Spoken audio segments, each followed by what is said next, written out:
10 ఏళ్ళు తెలుగుదేశం, 10 ఏళ్ళు కాంగ్రెస్, 10 ఏళ్ళు బీఆర్ఎస్, మళ్ళా 10 ఏళ్ళు పాలమూరు బిడ్డగా చెప్తున్న కాంగ్రెస్ ప్రభుత్వం.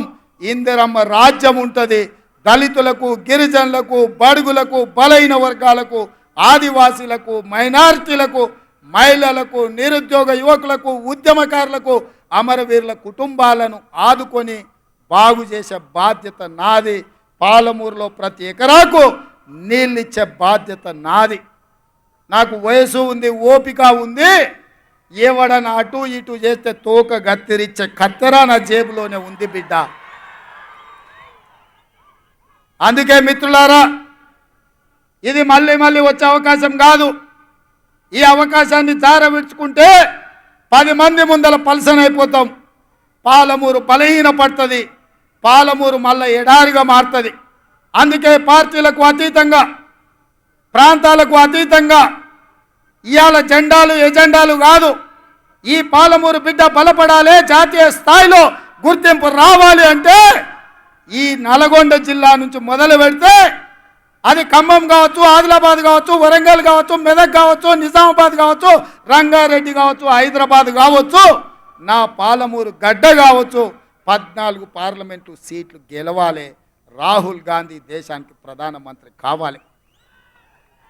రాహుల్ గాంధీ కశ్మీర్ నుంచి కన్యాకుమారి వరకు 150 రోజులు 4000 కిలోమీటర్లు ఎర్ర టెండలో మంచు కొండలో పాదయాత్ర చేసినప్పుడు మొట్టమొదట కృష్ణా నదిని దాటుకొని కర్ణాటక నుంచి ఈ పాలమూరి గడ్డ మీద పాదం మోపిండు మన నాయకుడు. తెలంగాణలో పాదయాత్ర ఈ పాలమూరులోనే ప్రవేశించిండు. మిత్రులారా, కృష్ణా ఎట్లా పరవళ్ళు తొక్కి మన ప్రాంతానికి వచ్చిందో రాహుల్ గాంధీ గారు కూడా అదే విధంగా మన ప్రాంతంలో పాదయాత్ర చేసిండు. మరి మీ బిడ్డని ఇవాళ ముఖ్యమంత్రిని చేస్తే మనం రుణం తీర్చుకునే బాధ్యత లేదా అని నేను అడుగుతున్నా. అందుకే మిత్రులారా, వస్తారు, ఒకళ్ళ మాటలు చెప్తారు, నువ్వు నాకు తెలుసా అంటారు, ముందంతా మనం ఒకటే పార్టీలో ఉన్నామంటారు, అన్ని కాకి కథలు అన్నీ చెప్తారు, నక్క వినయాలు ప్రదర్శిస్తారు. వాళ్ళ పేర్లు నేను చెప్పాల్సిన పని లేదు.